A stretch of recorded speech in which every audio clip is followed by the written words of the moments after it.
이사야 43장 1절에 보면 야곱아 너를 창조하신 여호와께서 지금 말씀하시느니라. 이스라엘아 너를 지으신 이가 말씀하시느니라.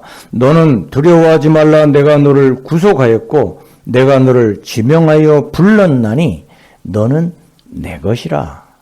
하나님이 부르셔서 하나님의 것으로 만들어 주셨으니 얼마나 애착을 가지고 사랑하십니까? 우리는 하나님의 것입니다. 하나님의 것으로 하나님이 기뻐하시는 산제물이 될 때 하나님이 우리를 사랑하시고 하나님이 우리를 지키시고 하나님이 예비하신 은혜를 부어주십니다.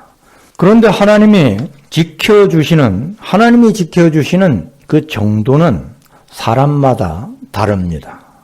어떤 사람은 위험에 처하거나 어려움이 있을 때 그대로 바로 구원의 은혜를 받습니다.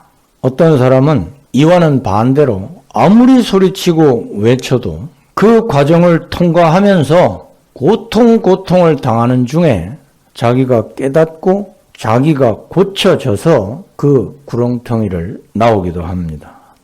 어떤 사람들은 그렇지 아니하고 하나님의 그 손길 가운데 고통을 당하다가 그냥 세상을 뜨기도 하는 것입니다. 하나님이 그를 사랑하시고 지켜주시고 인도하시는 정도는 사람마다 달라요. 왜 그렇습니까? 그것은 하나님의 사람을 아무런 조건 없이 차별하는 것이 아니라 그 사람의 믿음에 따라서 그 사람의 행함에 따라서 그 수준에 따라서 차별하시는 것입니다. 이것이 하나님의 공평함입니다. 그가 얼마나 실제 하나님의 소유로 하나님께 사용되고 있는가? 그가 하나님이 기뻐하시는 산제물로 얼마나 하나님께 드려지고 있느냐? 하나님께 얼마나 합당하냐?